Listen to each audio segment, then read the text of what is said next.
우리는 신앙생활 하면서 내가 믿는 하나님이 어떤 분이신지를 잘 알아야 됩니다. 왜냐하면 내가 믿는 하나님이 성경에 기록이 되어 있는데 내가 알고 싶은 것만 알게 되면 내 신앙생활은 앞으로 전진이 안 돼요. 그리고 내 삶을 해석할 수 있는 고통의 삶에서, 축복의 삶에서 내 삶을 해석할 수 있는 힘이 없기 때문에 고통의 삶은 계속될 것이고 축복의 삶도 오래 지속이 되질 않습니다. 그러니까 내 삶이 엉망진창이 돼버려요. 그러면 여러분, 그런 삶에서 우리 신앙이 성장하느냐? 성장할 수 없어요. 내가 믿는 하나님이 어떤 분이신지를 알 때에 그 하나님을 우리가 믿고 나갈 수가 있습니다. 그래서 여러분, 저와 여러분들은 일평생 내가 믿는 하나님이 어떤 분이신지를 깨달아야 돼요. 근데 우리가 일평생 알아도 우리 하나님은 다 알지를 못해요. 그래서 하나님이 성경을 통해서 우리 가운데 계시하신 말씀을 통해서 저와 여러분들이 하나님을 알고 그 계시하신 하나님을 우리가 잘 믿어서 이 땅에도 우리가 믿음이 성장하시고 또 영원한 천국 백성 되는 우리 모두가 다 되시기를 주님의 이름으로 축원합니다. 성경에서 그러면 하나님은 어떤 분으로 우리 가운데 말씀을 하시느냐? 모든 만물을 창조하신 창조주다, 그렇게 얘기를 하죠. 창세기 1장 1절 말씀에 보면 태초에 하나님이 천지를 창조하시니라. 모든 만물을 창조하신 창조주로 우리 가운데 말씀을 하고 계셔요. 그래서 여러분, 우리가 하나님이 빛이 있으라 하심에 빛이 있었고 궁창을 나누라 하심에 궁창이 나눠지고 하나님이 한 곳으로 모은 물을 바다라 칭하시고 드러난 물을 땅이라 칭하시고 그 땅에 하나님이 식물을 내신 분이 바로 우리 하나님이셔요. 근데 이 모든 일들 하나님이 힘들게 어렵게 하신 것이 아니라 하나님의 말씀하심에 그대로 됐어요. 그리고 넷째 날 하나님이 하늘의 궁창에 큰 광명과 작은 광명을 지으시고 그 다음에 다섯째 날에 하나님이 물고기와 공중의 새를 만드시고 여섯째 날에 하나님이 들의 짐승을 만드시고 마지막에 바로 사람을 창조하셨어요. 그래서 하나님은 어떤 분이냐? 바로 온 우주 만물을 창조하신 창조주라는 거예요. 근데 하나님이 이렇게 창조만 해놓고 툭 던져놓고 그냥 방치하신 분이 아니라 하나님 모든 우주 만물을 운행하시는 분이 바로 우리 하나님이셔요. 그래서 우리가 시편 104편 말씀을 보게 되면 하나님이 만드신 모든 만물을 운행하시는 사건들을 기록을 하고 있습니다. 자, 시편 104편 1절 한번 보겠습니다. 내 영혼아 여호와를 송축하라. 여호와 나의 하나님이요 주는 심히 광대하시며 존귀와 권위를 입으셨나이다. 주께서 옷을 입음같이 빛을 입으시며 하늘을 휘장같이 치시며 물에 자기 누각의 들보를 얹으시며 구름으로 자기 수레를 삼으시고 바람 날개로 다니시며 바람으로 자기 사자를 삼으시며 화염으로 자기 사역자를 삼으셨다. 하나님 온 우주 만물을 그냥 만들어 놓고 그냥 방치하고 상관없는 분으로 계신 것이 아니라 그 모든 창조물을 운행하시고 다스리시고 역사하신 분이 바로 하나님이라는 거죠. 5절입니다. 5절. 땅의 기초를 두사 영원히 요동치 않게 하셨나이다. 땅의 기초를 세우셔서 어느 곳에 있든지 간에 요동하지 않도록 하나님 만드신 분이 바로 하나님이라는 거예요. 9절 보겠습니다. 9절. 주께서 물의 경계를 정하여 넘치지 못하게 하시며 다시 들어와 땅을 덮지 못하게 하셨나이다. 하나님이 물을 하나님 창조하시고 그 다음에 땅과 바다를 나누셨습니다. 근데 그 바다로 하여금 땅으로 넘치지 못하도록 하도록 만드신 분이 바로 우리 하나님이라는 거죠. 수많은 물들이 여러분, 육지에 있는 물들이 얼마나 많은 양의 물이 바다로 들어갑니까? 근데 그 바다로 들어간 그 물이 넘치지 않도록 만드신 분이 바로 누구다? 하나님이라는 거예요. 10절입니다. 10절. 여호와께서 샘으로 골짜기에서 솟아나게 하시고 산 사이에 흐르게 하사 들의 각 짐승에게 마시우시니 들 나기도 해결하며 공중의 새들이 그가에 깃들이며 나무가지에서 소리를 바라는도다. 저가 그 누각에서 산에 물을 주시니 주의 행사의 결과가 땅에 풍족하도다. 저가 가축을 위한 풀과 사람의 소유 위한 채소를 자라게 하시며 땅에서 식물이 나게 하시고 사람의 마음을 기쁘게 하는 포도주와 사람의 얼굴을 윤택하게 하는 기름과 사람의 마음을 힘있게 하는 양식을 주셨도다. 하나님이 먹이사슬을 하나님 만드셨어요. 생태계 먹이사슬이 있잖아요. 하늘에 비가 내리면 식물이 자라게 되고 그 식물을 짐승이 먹게 되고 그 짐승을 사람의 양식을 위해서 하나님 만드신 분이 바로 하나님이라는 거예요. 이 자연계의 모든 생태계의 이 사슬들을 하나님이 있게 만드신 분이 바로 누구다? 하나님이라는 거예요. 19절입니다. 19절. 여호와께서 달로 절기를 정하시며 해는 그 지는 것을 알도다. 주께서 허감을 지어 밤이 되게 하시니 삼림의 모든 짐승이 기어 나오나니 젊은 사자가 그 잡을 것을 쫓아 부르짖으며 그 식물을 하나님께 구하다가 해가 돋으면 물러가서 그 구렬에 눕고 사람은 나와서 노동하며 저녁까지 수고하는도다. 여호와여 주의 하신 일이 어찌 그리 많으신지요. 주께서 지혜로 저희를 다 지으셨으니 주의 부유가 땅에 가득하니이다. 모든 식물과 짐승과 사람, 모든 되어지는 모든 일들을 주관하신 분이 바로 누구다? 하나님이라는 거예요. 여러분, 어떻게 이거를 슈퍼컴퓨터가 이걸 다 하게 됩니까? 모든 우주 만물을. 근데 하나님의 지혜로 지으신 그 하나님이 이 모든 우주 만물을 운행하시고 다스리시는 분이 바로 하나님이라는 거예요. 대단하신 하나님이지요. 그 창조주 하나님이 우리의 안고 일어섬과 생사화복을 주관하시는 창조주 하나님이라는 거죠. 근데 여러분, 그 하나님이 그냥 이렇게 우리의 삶에 이렇게 먹는 것만 가지고 역사하시는 분이야? 그렇지 않습니다. 그 하나님은 반드시 우리 가운데 뭐로 계시를 하시느냐? 언약의 하나님으로 계시를 하고 계셔요. 그래서 창조주 하나님도 우리가 알아야 되지만 언약의 하나님도 알아야 돼요. 그래서 하나님이 이스라엘 백성들을 애굽에서 끄집어내실 때에 하나님이 바로에게 끄집어낸 이스라엘 백성들을 하나님이 모세를 통해서 이스라엘 민족을 끄집어내실 때에 하나님이 어떤 분이신지를 오늘 보여주시는 사건이 바로 오늘 본문 말씀입니다. 자, 출애굽기 6장 2절 다시 한번 보겠습니다. 하나님이 모세에게 말씀하여 가라사대 나는 여호와로라. 내가 아브라함과 이삭과 야곱에게 전능의 하나님으로 나타났으나 나의 이름을 여호와로는 그들에게 알리지 아니하였고. 그래서 하나님이 지금 출애굽하는 이스라엘 백성들에게 비로소 하나님 자신이 누구임을 계시를 하신 거죠. 하나님의 이름을 뭐라고 얘기합니까? 나는 여호와다. 나는 여호와다. 그렇게 얘기를 하고 있어요. 근데 그 여호와라는 이름을 아브라함과 이삭과 야곱 때에는 하나님이 그 아브라함과 이삭과 야곱에게 알려주지 않으셨어요. 단지 그냥 전능의 하나님으로만 하나님이 나타나셨지만 이스라엘 민족에게는 하나님이 여호와 하나님으로 나타나신다는 거예요. 실제적으로 우리가 창세기를 보게 되면 아브라함이 하나님 나타나실 때에 나는 전능의 하나님이니까 너는 내 앞에서 완전하라. 하나님이 그렇게 말씀을 하셔요. 자, 창세기 17장 1절 한번 보겠습니다. 아브라함의 99세 때 여호와께서 아브라함에게 나타나서 그에게 이르시되 나는 전능한 하나님이라. 너는 내 앞에서 행하여 완전하라. 하나님이 지금 아브라함에게 자신을 나타내시는데 나는 전능한 하나님이기 때문에 너는 내 앞에서 뭐하라? 완전하라. 하나님 그렇게 말씀을 하셔요. 또 이삭과 야곱에게 나타나실 때도 마찬가지입니다. 자, 창세기 35장 11절 한번 보겠습니다. 그에게 이르시되 나는 전능한 하나님이라 생육하며 번성하라. 국민과 많은 국민이 내게서 나고 왕들이 내 허리에서 나오리라. 야곱에게 말씀하신 사건이지요. 나는 전능한 하나님이기 때문에 내가 너를 복을 주겠다. 그렇게 말씀합니다. 이 약속을 하고 계신 하나님이지요. 근데 여러분, 출애굽에 와서야 비로소 하나님이 이스라엘 민족에게 나는 여호와다. 여호와라는 말의 뜻은 뭐냐면 말씀하시면 말씀대로 성취하시는 하나님이라는 뜻입니다. 그러니까 우리 하나님은 전능하신 하나님이기도 하지만 말씀하신 그대로 되는 분이 바로 우리가 믿는 하나님이라는 거예요.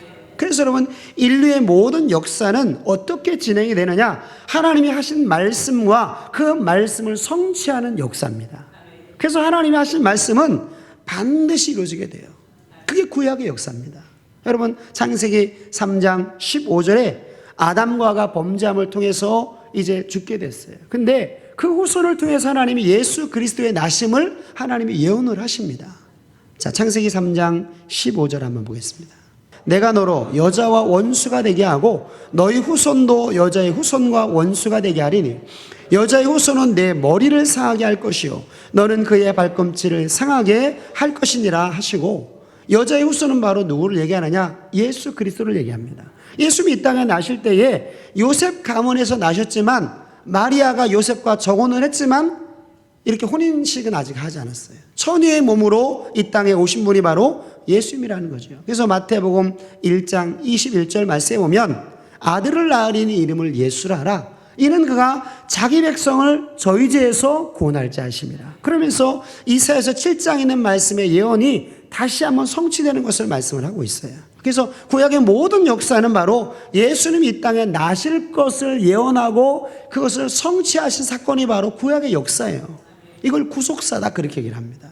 구약의 모든 역사는 바로 예수님이 이 땅에 육신 입고 오시는 그 모든 사건들을 이루시기 위해서 하나님이 하나하나 이루신 사건이 바로 구약의 사건입니다. 뿐만 아니라 하나님께서 오늘 창세기 15장 13절에서 하나님 뭐라고 말씀하느냐, 아브라함에게 그 후손이 되어질 일들을 말씀을 하고 계셔요.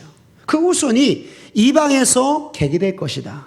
이걸 지금 언제 얘기냐, 앞으로 300년 후에 되어질 일들을 하나님 말씀을 하신 거예요. 자, 창세기 15장 13절 한번 보겠습니다. 여호와께서 아브라함에게 이르시되 너는 정령이 알라 내 자손이 이방에서 계기될 것이다. 이방에서 계기된다라는 말을 지금 하나님이 아브라함에게 하시는데 이게 언제 얘기냐면 300년 후에 되어질 일들이에요. 이 아브라함의 자녀 이삭과 그 야곱 시대에 그 자손들 70명을 데리고 다 애굽으로 내려가는 사건을 지금 이야기를 하고 있는 것입니다. 근데 그 애굽으로 내려간 야곱의 모든 자손들이 거기서 흥왕하고 번성하다가 요셉을 알지 못하는 새 왕이 일어남을 통해서 결국에는 이스라엘 백성이 뭐가 되느냐, 계기되고 거기서 종살이를 하게 됩니다. 엄청난 고난을 그 땅에서 받게 돼요.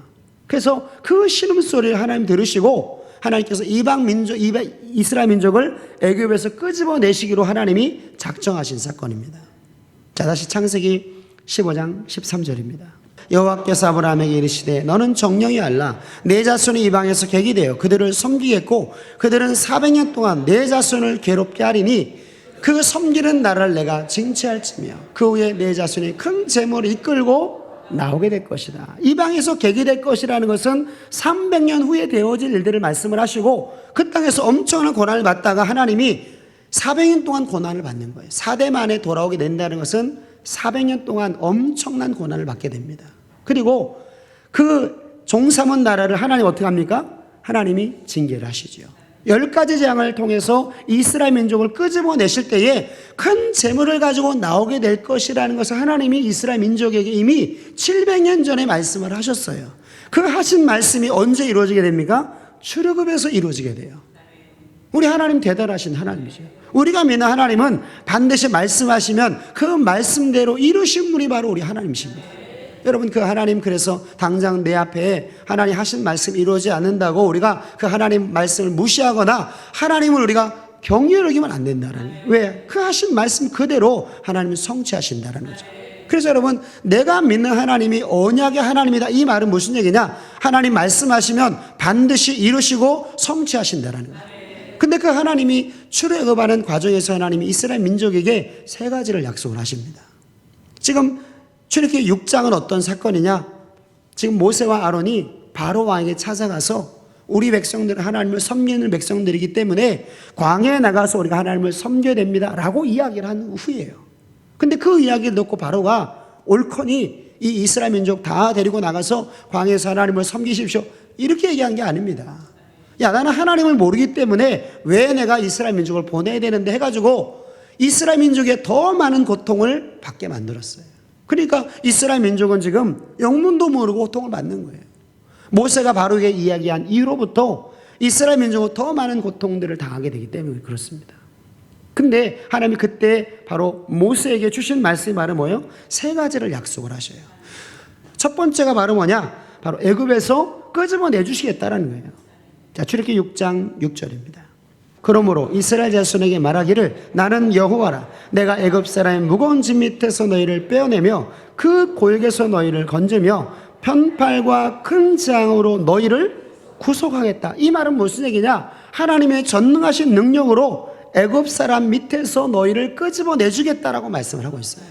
뿐만 아니라 하나님 7절도 약속을 하고 계시죠. 7절 함께 봉독하겠습니다. 시작. 너희로 내 백성을 삼고 나는 너희 하나님이 되리니 나는 애굽 사람의 무거운 짐 밑에서 너희를 빼어낸 너희 하나님 여호와인 줄을 너희가 알지라. 내 백성을 삼아주신다는 것은 하나님이 이 땅에 복을 주신다는 말씀이죠. 그러면서 한 가지 8절에 또 한 가지를 약속을 하고 계십니다. 8절 함께 응도하겠습니다. 시작. 내가 아브라함과 이삭과 야곱에게 주기로 맹세한 땅으로 너희를 인도하고 그 땅을 너희에게 주어 기업을 삼게 하리라. 나는 여호와라 하셨다. 그래서 하나님이 6절을 말씀하시고 약속하실 때도 나는 여호와다. 7절을 말씀하실 때도 나는 여호와다. 8절을 약속하실 때도 하나님 나는 여호와다. 이렇게 말씀해요. 자, 이 말은 무슨 얘기냐? 반드시 하나님 말씀대로 이루신다라는 거예요. 애굽에서 끄집어 내주겠다라고 약속하신 것 반드시 이룰 것이고, 내 소유로 만들어준다는 그 약속도 반드시 이루어지는 것이고, 아브라함과 이삭과 야곱에게 맹세하신 땅, 즉 가나안 땅, 천국도 주시겠다는 것 반드시 하나님이 약속하고 있다는, 이 약속이 반드시 이루어진다라는 거예요. 그래서 여러분, 이 약속이 어떻게 우리 삶 가운데 이루어지게 되느냐? 우리가 출애굽의 과정들을 보게 되면 하나님이 아브라함에게 7년 전에 약속을 하시죠. 이 말은 무슨 얘기냐? 내가 지금 행하는 모든 일, 내게 당하는 모든 일들을 그냥 당장 하나님이 그 자리에서 하신 것이 아니라 이미 계획하시고 섭리하신 일이라는 거예요. 여러분, 우리가 하나님 전에 나온 것도 누가 역사하신 거예요? 하나님이 택하셔서 나를 인도하신 거예요. 그래야지만이 교회에 나올 수가 있습니다. 그냥 누가 가고자 해가지고 내가 나온 것이 아니라 하나님이 내 마음속에서 하나님 나를 택하셨기 때문에 그 마음을 주셨기 때문에 나온 것입니다. 그래서 하나님이 택하지 아니하면 한 사람도 나올 수 없다는 거죠. 그래서 우리가 창세기 15장 13절 하나님이 700년 전에 아브라함을 통해서 택하시고, 출애굽기 12장에 하나님이 어린 양의 피를 바르셔서 구원하시고 수용수해 주시고, 그 다음에 13장 구름기둥 불기둥으로 인도하시고, 그래서 여러분, 저와 여러분들이 교회에 나오기 전까지 수많은 일들이 있잖아요. 그죠? 때로는 고통이 있고, 때로는 괴로움이 있고, 아픔이 있고, 이런 일, 여러 가지 일들을 통해서 우리가 내가 예수를 믿어야지만이 고통에서 내가 헤어나오겠구나, 이런 마음을 가지고 우리가 교회에 나오게 된 거예요. 하나님은 반드시 택한 자들을 놓치질 않습니다. 하나님 택한 자들은 반드시 하나님 어디로 인도하셔요? 교회로 인도하십니다. 교회로 인도하셔서 하나님이 반드시 고백하게 만드셔요. 그래서 출애굽기 14장 홍해바다 통과하게 하시고, 출애굽기 15장에 비로소 여호와는 나의 힘이요 노리시며 나의 구원자로 고백을 하게 됩니다. 이 고백이 바로 애굽에서 끄집어낸 고백이지요. 이 애굽은 어디를 상징하느냐? 바로 세상을 상징합니다. 죄를 상징하죠. 그 죄악 가운데 우리가 어떻게 우리가 구원받았느냐? 만세전에 하나님이 저와 여러분들을 택하셨다라는 거예요. 자, 에베소서 1장 4절 한번 보겠습니다. 에베소서 1장 4절이죠. 하나님이 저와 여러분들 그냥 제비 뽑기 하듯이 그렇게 뽑으신 것이 아니라 만세전에 저와 여러분들을 택하셨어요. 그래서 하나님의 자녀가 되게 만드신 겁니다. 근데 여러분, 이 하나님의 택하심의 역사는 절대로 실수가 없어요. 반드시 예수 믿기로 작정된 자는 예수를 믿어야 됩니다. 믿기로 작정된 자가 믿지 않게 되면 엄청난 고난이 오게 돼요. 너 하나님 백성인데 왜 하나님을 섬기지 않느냐 하면서 이스라엘 민족이 애굽에서 고통당하는 것처럼 그런 엄청난 고통당하게 되어 있다는 거예요. 자, 에베소서 1장 4절입니다. 함께 봉독하겠습니다. 시작. 곧 창세전에 그리스도 안에서 우리를 택하사. 하나님께서 창세전에 나를 택했다라는 거예요. 나는 내가 어떻게 하다가 교회에 나오게 됐는데, 나는 부모가 예수를 믿기 때문에 나 나온 것 같은데 그게 아니다라는 거예요. 하나님이 나를 만세전에 택하셨기 때문에 내가 이 자리에 나오게 됐다라는 거예요. 여러분, 얼마나 감격스러운 이야기입니까? 내가 택한 것이 아니라 하나님 나를 택했다라는 거예요. 그래서 이 모든 것들이 바로 하나님의 은혜입니다. 그죠? 내가 하나님을 알고자 해서 안 것이 아니라 하나님이 내 마음 가운데 하나님을 알고자 하는 마음을 주셨기 때문에 내가 하나님을 알게 된 거예요. 그래서 요한복음 15장 16절 말씀에 보면 너희가 나를 택한 것이 아니라 내가 너희를 뭐 했다? 택했다라는 거예요. 하나님이 우리를 택해서 하나님의 성전으로 인도하셨습니다. 그래서 인도한 백성들은 반드시 하나님 뭐 하신다? 고백하게 만드신다라는 거예요. 그래서 2000년 전에 예수의 피를 바르시고 하나님 교회로 인도하셔서 성령의 능력을 통해서 예수 그리스도를 주라 고백할 수 있는 힘과 능력을 하나님께서 우리 가운데 허락해 주셨다는 거예요. 그래서 여러분, 이 모든 것들은 사람의 노력이 들어가 있지 않아요. 그 사람의 학력, 그 사람의 지위, 그 사람의 재산 유무 전혀 관계없습니다.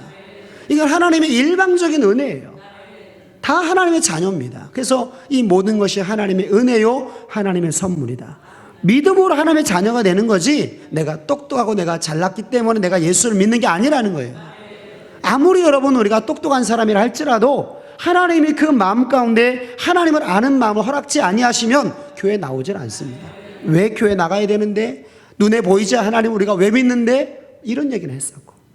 근데 우리가 하나님을 아는 마음을 우리 마음 가운데 허락해 주셔서 내 마음 가운데 내가 교회 나가고 싶은 거예요. 하나님이 있는 것을 내가 믿게 된 거예요. 이게 바로 하나님 은혜라는 것입니다. 자, 에베소서 2장 8절이죠. 너희가 그 은혜를 인하여 믿음으로 말미암아 구원을 얻었나니 이것이 너에게서 난 것이 아니요 하나님의 선물이라.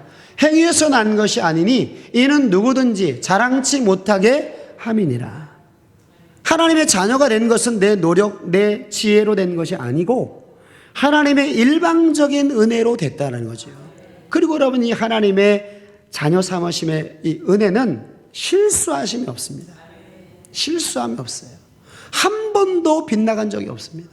하나님이 택한 자들은 반드시 하나님의 교회로 인도하셔서 예수를 주로 고백하게 만드셔요. 이게 바로 하나님이 하시는 일입니다. 그래서 여러분, 하나님이 믿기로 작정된 자들은 다 하나님께로 오게 되어 있는 거예요. 자, 요한복음 6장 37절입니다.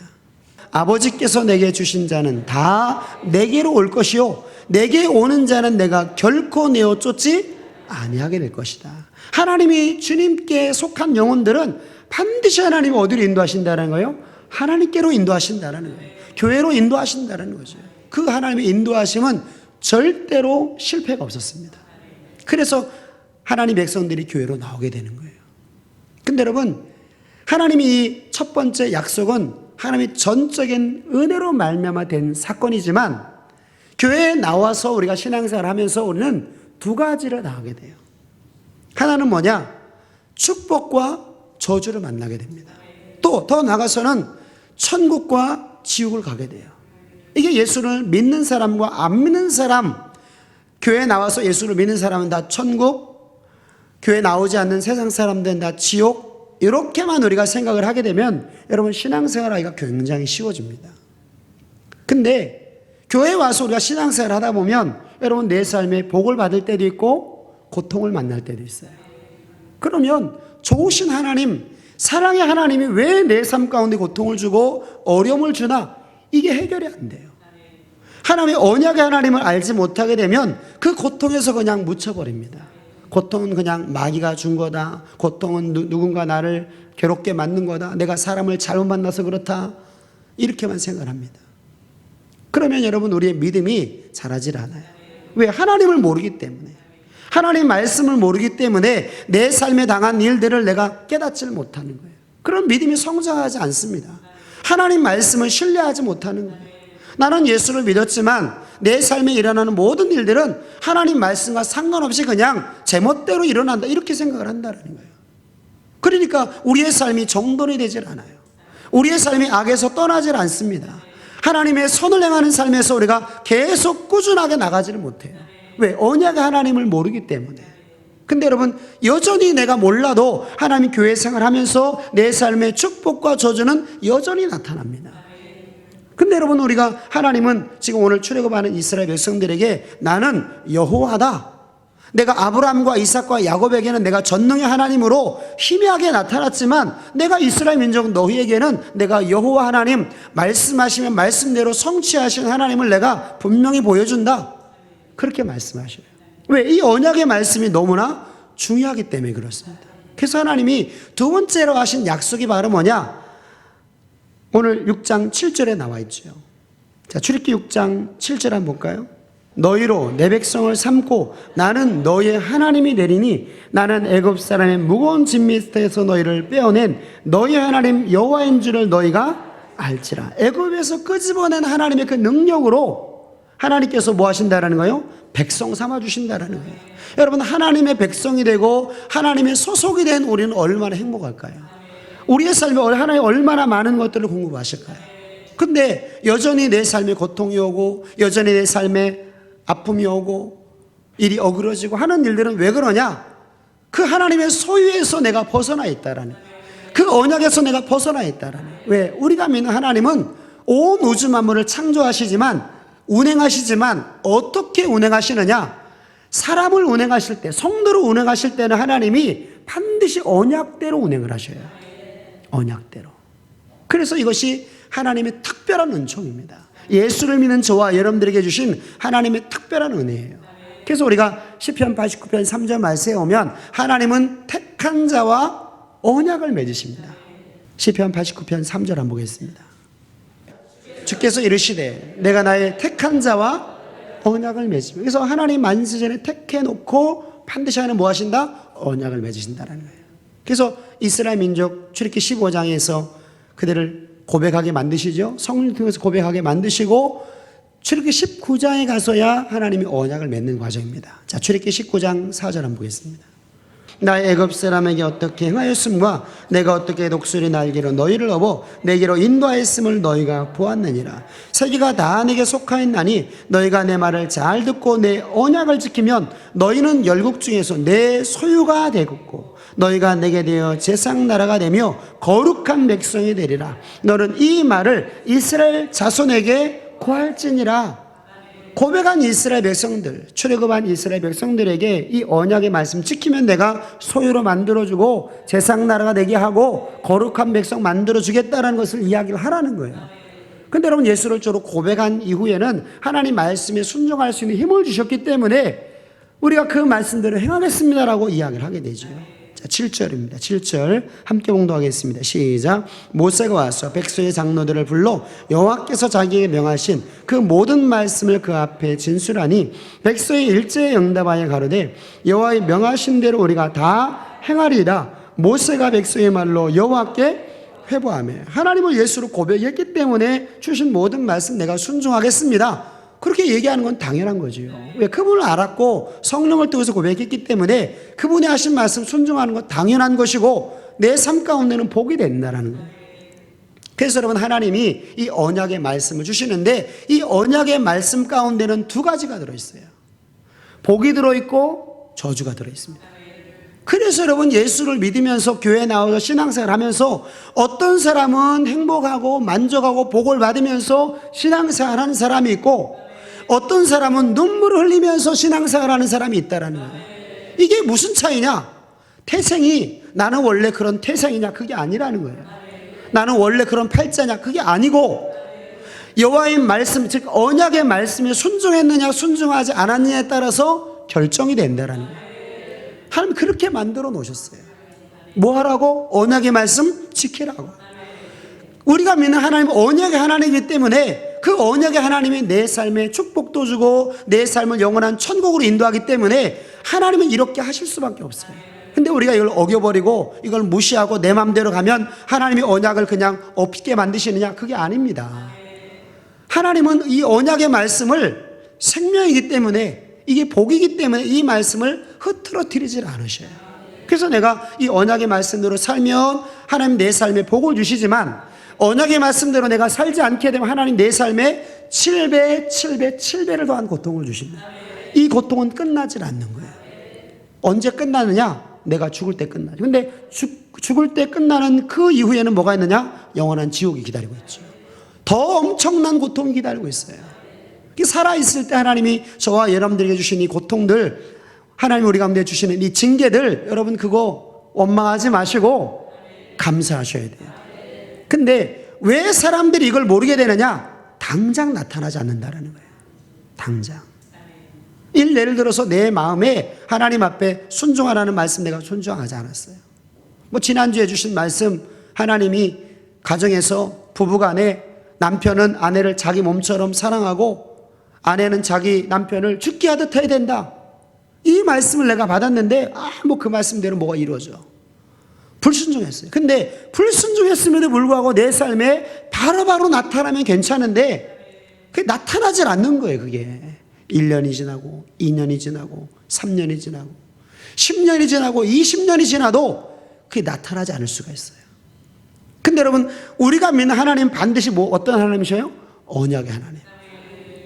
시간이 단지 뒤로 미뤄졌을 뿐이지 내가 행한 것은 반드시 열매로 나타나게 돼 있습니다. 근데 나중에 나타날 때는 그 처음 사건을 잊어버리는 거예요. 내가 하나님 앞에 불순종하고 내 마음대로 내 뜻대로 내 성질대로 내 습관대로 그렇게 살았던 내 신앙의 삶을 생각하지 않고 고통당하는 것만 생각하는 거예요. 그러면서 왜 하나님 나에게 고통 주냐고, 나 열심히 하려고 하는데 왜 내 삶에 이렇게 눈물 나게 하냐고 하나님 그렇게 원망을 하는 거예요. 근데 여러분, 하나님은 우리가 믿는 하나님 어떤 하나님이다? 언약대로 움직이시는 하나님. 그럼 내가 하나님 명하신 말씀대로 순종하지 못한 삶을 하나님 반드시 끄집어내셔서 바꾸게 원하신다. 그래서 하나님이 내 삶에 고통을 주는 거는 그거 하나님이 해결하려고 하는 거예요. 지금 그거 너 끌고 가면 안 되니까, 그 죄악의 삶을 끌고 여전히 계속 살게 되면 지옥 백성 되니까 그 지옥의 삶에서 끄집어내시려고 하나님이 고통 주는 거예요. 그런 뜻이 있습니다. 그래서 그걸 해결하게 되면 여러분, 그 고통은 나에게 뭐가 돼요? 발판이 돼버려요. 축복이 돼버립니다. 엄청난 하나님의 은혜가 되는 거예요. 근데 많은 사람들이 바로바로 나타나지 않는다고 하나님을 무시합니다. 말씀을 무시해버려요. 여러분, 그런 삶은 어리석은 삶입니다. 그래서 지혜 있는 자는 어떤 사람이냐? 하나님 말씀 들으면 그대로 순종하는 사람, 가장 지혜로운 사람. 두 번째 지혜로운 사람, 맞고 돌이키는 사람. 그 사람도 지혜로운 사람. 근데 미련한 사람, 맞아도 모르는 사람. 맞아도 모르는 사람. 고통당하면서 왜 고통당하는지를 전혀 모르면서 그 고통을 다른 사람에게 전가하는 사람. 남편, 아내, 부모, 자녀, 환경을 탓하면서 그렇게 하는 사람. 자기 바꿀 생각은 1도 없는 사람. 그 사람 미련한 사람입니다. 그래서 하나님은 언약대로 이루신 하나님인 것을 끊임없이 우리 가운데 말씀을 하고 계셔요. 그래서 하나님은 오늘 출애굽기 19장 4절과 5절과 6절에서 야, 내가 애굽에서 하나님이 행하신 일들 너희가 보았지. 그 하나님께서 내가 언약을 지키면 내 소유로 만들어주고 제상 나라가 되게 하시고 거룩한 백성을 되게 하시겠다. 하나님께서 그렇게 말씀하십니다. 이 사건을 조금 더 자세하게 말씀하신 것이 바로 레위기 26장의 말씀이에요. 자, 레위기 26장 보겠습니다. 너희는 자기를 위하여 우상을 만들지 말지, 목상이나 주상을 세우지 말며 너희 땅에 조악한 석상을 세우고 그에게 경배하지 말라. 나는 너희 하나님 여호와임이니라. 너희는 나의 안식일을 지키며 나의 성소를 공경하라. 나는 여호와니라. 너희가 나의 규례와 계명을 준행하면. 이게 바로 언약의 말씀이죠. 규례라는 것은 내 물질로 행하는 게 규례입니다. 또 계명, 이거는 내 몸으로 행하는 말씀입니다. 하나님의 언약 가운데는 반드시 내 몸으로 행하는 것, 내 물질로 행하는 것이 그 안에 딱 들어가 있어요. 그래서 여러분, 우리가 내 몸과 내 물질을 가지고 우리 뭐 해야 되느냐? 교회를 위해서, 주의 종을 위해서, 성도를 위해서 사용해야 돼요. 그게 하나님이 나를 지으신 목적입니다. 여기에서 1도 벗어나면 안 돼요. 벗어나면 날수록 우리는 고통받아요. 뭐 하나님이 뭐 내가 맷집이 세니까, 내 고집이 세니까 하나님 뭐 하시다가 좀 하시다가 그만두시겠지. 절대로 그렇지 않습니다. 하나님은 우리 인생은 120년, 뭐 100년 이거밖에 못 살잖아요. 그죠? 근데 하나님은 죽지도 않으셔요. 하나님은 잠들지도 않으십니다. 하나님 피곤하지도 않으셔요. 그렇기 때문에 하나님 저와 여러분들의 삶에 계속 나타나셔서 내가 하나님이다, 나는 여호와 하나님이다 계속 보여주시는 거예요. 여러분, 그 하나님 우리가 어떻게 이깁니까? 이길 수 없어요. 그래서 하나님 말씀대로 순종하면 하나님 복을 주셔요. 4절입니다. 4절 함께 봉독하겠습니다. 시작. 내가 너희 비를 그 쉬에 주리니 땅은 그 산물을 내고 밭의 수목은 열매를 맺을지라. 너희 타작은 포도 딸 때까지 미치며 너희 포도 따는 것은 파종할 때까지 미치리니 너희가 음식을 배불리 먹고 너희 땅에 안전히 거하리라. 내가 그 땅에 평화를 줄 것인즉 너희가 누우나 너희를 두렵게 할 자가 없을 것이며 내가 사나운 짐승을 그 땅에서 제할 것이요 칼이 너희 땅에 도로 행하지 아니할 것이다. 그래서 여러분, 우리가 개인적으로도 고통받고 또 가정적으로 고통받고 또 국가적으로 고통받는 이 모든 일들이 왜 일어나게 되느냐? 하나님의 말씀을 떠났다라는 거죠. 예수 믿는 우리가 하나님 말씀에 떠나니까 지금 나라적으로 많은 고통을 당하는 것입니다. 9절입니다.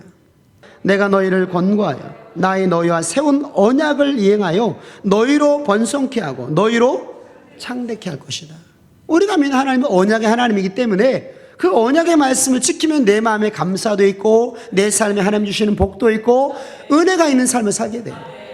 근데 내가 이 언약의 말씀을 무시하고 교회에서는 생각나다가 교회에서 딱 나와가 집에 돌아가면 싹 잊어버리는 그런 삶에는 하나님이 은혜를 주지 않는다는 거죠.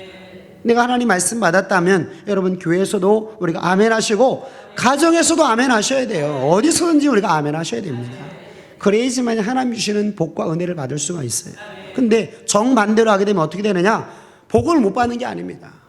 내가 하나님 말씀에 순종하지 않게 되면 정반대의 저주를 받게 만드죠. 근데 너무나 많은 사람들이 이거를 몰라요. 이거를 얘기를 해도 인정을 잘 못합니다. 신앙생활을 처음 하신 분들은 바로 인정이 돼요. 근데 신앙생활 오래 하신 분들은 이게 인정이 안 돼요. 왜? 자기가 지금 고통을 받고 있는데 그럼 내가 불순종했다는 거야? 이렇게 돼버리는 거예요. 내가 이렇게 목사고 내가 장로고 내가 권사인데 내가 하나님 말씀에 불순종했다는 얘기야? 이렇게 돼버리는 거예요. 그리고 이 말을 인정하기가 굉장히 어렵습니다. 그리고 자기를 직시하는 말씀이에요. 이게. 자기를 보게 하는 말씀입니다. 내 영적인 상태를 보는 거울이에요. 여러분 내 신앙의 모습이 하나님 명하신 말씀대로 이렇게 아름다운 모습을 보인다면 참 감사한데 내 모습이 엉망인 것이 보여지는 것이 바로 하나님 말씀이에요. 근데 여러분 그것 또한 감사하셔야 돼요. 왜? 그게 있어야지만 나를 고쳐요. 내 머리가 폭탄이 맞았는데 폭탄 맞은 머리 내가 모르면 여전히 그대로 다니게 되죠. 그러니까 사람들이 막 비웃고 웃고 막 이렇게 하게 된다는 거예요. 근데 내가 다른 사람에게 창피함을 보이지 않고 내가 올바른 것을 보이기 위해서 내가 거울을 봐서 좀 그때 당시에는 좀 힘들고 어렵지만 내 스스로 바꿀 수 있는 것이 바로 하나님 말씀이라는 거예요. 여러분 말씀이 저와 여러분들을 그런 옳은 사람으로 만듭니다. 많은 사람에게 하나님의 영광을 드러낸 사람으로 만든다라는 거예요. 하나님 반드시 오늘 예수를 믿는 저와 여러분들에게 나타나셔서 세 가지를 약속을 하십니다. 예수를 안 믿는 자들에게는 내가 세상에서 끄집어내주겠다. 죄에서 내가 끄집어내주겠다. 또 고백한 자들의 하나님이 바로 소유로 만들어주겠다. 또 하나님께서 그렇게 신앙생활하다 우리를 어디로 인도한다? 천국으로 인도해 주시겠다라고 약속을 하고 있습니다. 첫 번째 약속은 은혜로 되지만 두 번째와 세 번째 약속은 조건이 붙습니다. 그래서 이 조건을 저와 여러분들이 잘 깨닫고 순종하셔서 이 땅에도 복을 받으시고 천국 백성 내로리 모두가 다 되시기를 주님의 이름으로 축원합니다.